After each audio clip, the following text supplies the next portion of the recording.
Apple lost nearly $1 trillion in value in just 6 months. iPhone sales are falling, revenue is stalling, and market share is slipping everywhere, from the US to Europe to China. What's happening? For the first time in 20 years, people are asking, is Apple dying? The pattern looks almost identical to another tech giant, one that ruled the world, then collapsed. And understanding what happened to them might just explain what's happening to Apple.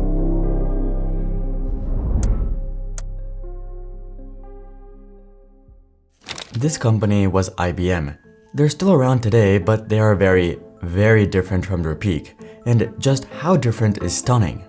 On August 15, 1981, IBM launched their first home computer, the IBM PC, and to be honest, it was with a bit of reluctance. IBM was a giant, with many divisions, but they also made company computers. This was back when computers filled entire rooms or even entire buildings. These were huge and, more importantly, expensive. IBM made millions selling these machines to other big businesses. Home computers, called microcomputers at the time, were a whole different beast. The idea to sell these was pushed by Don Estridge, an American engineer who had worked for the Army and even NASA. Now he had a surprising solution. To keep costs down, they would use parts and software from other companies, Intel CPUs, Microsoft DOS, and other off-the-shelf parts, a low-cost, mass-market machine. But this idea was almost heretical. Managers believed this would be investing in competition and would mean competitors could make clones of these machines. Still, Don pushed and IBM gave the home computer a shot, and boy did it pay off. Sales for the IBM PC began to soar. IBM could barely keep up with the demand.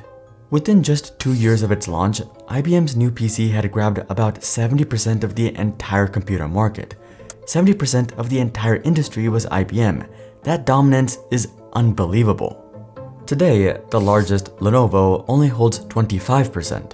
IBM was selling over 1 million PCs a year. This was the global PC boom and the rise of personal computers. The computer for families, hobbyists, the everyday machine. This was even before the World Wide Web. By the peak in 1985, IBM had over 400,000 staff, making it one of the largest employers on Earth. That year, net earnings hit $6.5 billion. Q4 alone saw $2.6 billion in profit. Everything was going great. But what about Don? This was his idea after all.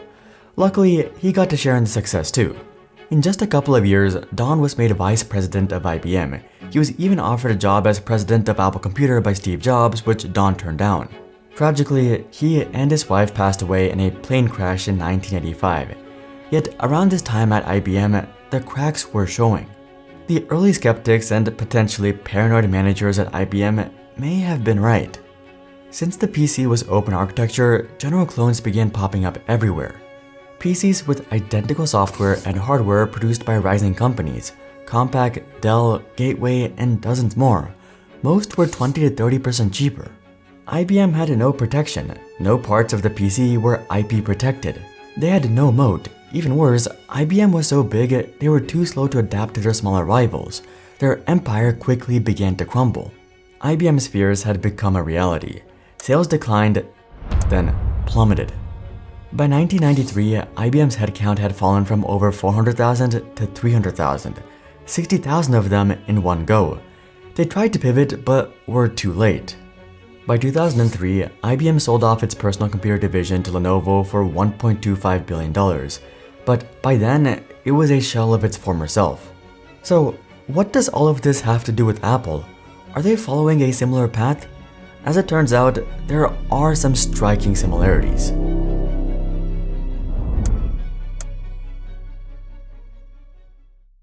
As much as Apple as a company may be stagnating, I have to admit their current products are top-notch.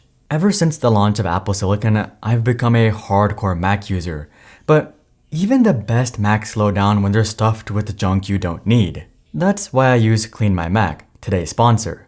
Clean My Mac is an all-in-one Mac optimization app featured in the Mac App Store's Best 25 Apps of 2025. It's designed specifically for macOS and lets you take back your Mac's lost speed, storage, security, care, and maintenance. Most of us are guilty of letting our downloads folder turn into a black hole of random files and half-finished projects. I'd get constant storage warnings and the daily tasks became slower and slower. I kept telling myself I'd deal with it later, but I never did until Clean My Mac. Clean My Mac fixed that in minutes. It cleared system junk and cache, wiped out duplicate files, and even caught malware I didn't know was there. Now my Mac runs like it did on day one, and there's no wasted storage. The best part though is the new cloud cleanup feature. It connects to iCloud, Google Drive, and OneDrive to find huge forgotten files taking up cloud space. You can remove them from your Mac, your cloud, or both, and even restore them later if you change your mind. And everything is scanned locally on your Mac, so your data stays private. Boost speeds, cut costs, and keep your Mac running like new. Try Clean My Mac for 7 days and use my code LOGICALLY for 20% off. Links in the description. Thank you to Clean My Mac for supporting our videos. You might be thinking, Apple isn't dying, iPhones are everywhere. They're still a $3 trillion company. And you're right, iPhones are still absolutely everywhere. Apple even overtook Samsung in global market share recently. They have also tightly held on to American market. Apple is still everywhere, in wider technology too, be it MacBooks, iMacs, AirPods, iPads, the Apple Watch, and more recently, Vision Pro. It's hard to find a part of personal electronics not touched by Apple, but that dominance is beginning to slip. Apple's growth is naturally slowing down. Analysts expect Apple to grow 3.9% year-over-year in revenue in Q3 and 2.9% in Q4. They're still growing, but this has slowed down a lot. The past decade has been explosive, yet now it's nearly flat. Not only that, 2 to 3% growth is low for a company of Apple's size. Microsoft, for comparison, is up 13% in revenue and Meta is up 16%. Apple's growth is pitiful by comparison. The company that seemed unstoppable is now grinding to a halt. Sounds a bit familiar, doesn't it? Okay, but why? That's their total revenue. So let's take a look at what's actually going on at Apple. Well, while that figure is still growing a little bit, the iPhone is actually doing the opposite. The IDC forecasts Apple will decline 1.9% in 2025, even though worldwide smartphones are growing. A few percent isn't much, but that still represents millions of iPhones, but it gets worse. In Europe, Apple shipped 17% fewer iPhones in the first quarter, yet they were the only top player who saw a decrease.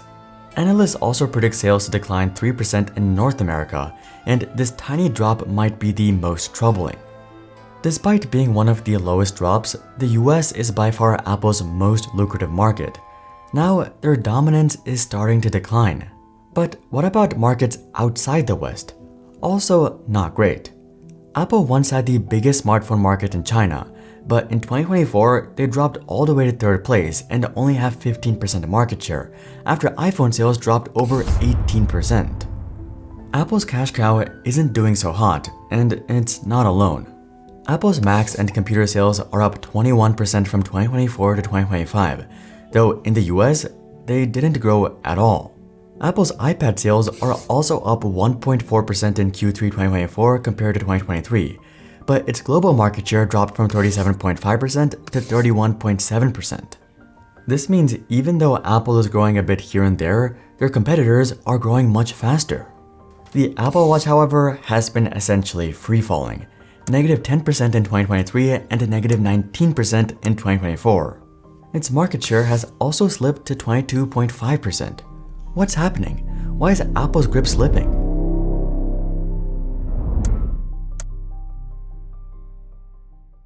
Decades ago, Jeff Bezos uttered some prophetic words. Companies have short lifespans, Charlie, and Amazon will be disrupted one day. And you worry about that? I don't worry about it because I know it's inevitable. Companies come and go. And the companies that are the shiniest and most important of any era, you wait a few decades and they're gone. These words weren't aimed at Apple, but they might as well have been about them. Apple has been the shiny star of the business world for decades, but every company has a lifespan, even Apple, even IBM, which seemed too big to fail. After their PC division crashed and all the layoffs, IBM pivoted to be entirely B2B, with cloud, consulting, automation, and so much more. Despite once being the king of consumer PCs, they don't sell to any consumers today. Apple isn't making all of IBM's mistakes. They certainly don't share all their technology openly and defend their IPs and patents very tightly. Yet there is some concerning overlap. They're extremely tied to hardware, specifically consumer hardware. Will they also pivot to B2B, or will they try and revive their consumer hardware sales? Or maybe they'll actually innovate on their products? Well, the answer is a bit more complicated. Apple has tried again and again to replicate the success of the iPhone. The Apple Watch, Vision Pro, even AirPods are all small parts of a bigger plan. Use that iconic brand to enter all kinds of markets and to beat competitors with better branding and a better design. Though their plan isn't just hardware. Apple's hardware margins are great at 37%, but their service margins are even better, as high as 73%. This is Apple's solution. This is where they've been putting their energy. You don't have manufacturing costs of physical products, just software, the development, upkeep, server costs, and a few more. Apple Music, iCloud, Apple Care, the App Store, Apple TV, Apple Arcade, Apple Fitness Plus, Apple News, Apple One, and most recently, Apple Intelligence, their AI. Apple has been going hard on software services, high-margin businesses that last. The App Store itself made Apple $31 billion in 2024, and that's just for hosting other companies' apps. But all of this is actually a huge problem. Microsoft's 365 suite works fine on Windows, Mac, iOS, Android, and even in browsers. Azure, their cloud B2B service, works on operating systems besides Windows. In fact, Microsoft openly admits Linux usage on our cloud has surpassed Windows. Android, despite being owned by Google, is open source and works on basically all devices, not just Google's phones. This is the problem. Apple software is deeply tied to their physical products. They do this to protect that Apple ecosystem and keep you locked into the Apple family. But if those products die, they take most of the software with them. No one is going to use iCloud on an Android. Final Cut Pro and Logic Pro won't work outside of Macs. The App Store is directly tied to how many people use iPhones. Non-Apple customers might use Apple Music, but probably won't. Even though you can use Apple services outside of their hardware, most won't. The one that could save all of this is Apple Intelligence, but it too is locked to just Apple devices. The ones moving things forward in AI are Microsoft with ChatGPT, Gemini after Google finally caught up, and Meta with Zuckerberg spending hundreds of millions on hiring the top AI talent. But those companies are trying to get as much adoption and training data for their LLMs as possible. Apple Intelligence doesn't seem to be near the top. Maybe that Apple ecosystem everyone raves about is a bit overrated. Both IBM and Apple today are deeply entrenched in consumer hardware, but once those markets saturate, you've lost your growth engine. But there's more. To escape the hole they dug, IBM tried laptops, small pivots, anything to save their PC division, but nothing worked. Apple is doing the same, the Vision Pro, the Apple Watch, newer slightly better iPhones, another type of iMac. They're betting on incremental hardware or hardware that doesn't go anywhere. You might say, who cares, there are still billions of iPhones out there. You're right, Apple won't die in the next 5 or 10 years. But what about 20 years or 30 years? IBM didn't die overnight. Their diverse revenue streams still come from the exact same source, consumer products. And now there's another problem. One of the biggest defenders of Apple's hardware is status, that emotion and the power of the brand, yet even that's deteriorating. Customers aren't sold on Apple being the premium brand anymore. If anything, they're increasingly seeing it as the overpriced brand. That's definitely happening in China. The gap between bad phones and the premium phones is shrinking, and now I think it's starting in the West too. Maybe Apple will slowly die by 1,000 cuts. Maybe Apple is the next IBM, but only time will tell. Over the years, we've racked up 170 million views, but we still haven't crossed 1 million subscribers. That conversion rate is worse than Apple's free-falling Apple Watch market share. It would be a dream come true to reach 1 million subscribers by the end of this year, and if you watching right now subscribe, that dream can actually become a reality. Another giant who's losing their edge is Google, whose market share dropped below 90% for the first time. Check out this video to learn more, but until then, I'm Hari, and I'll see you guys on the next one.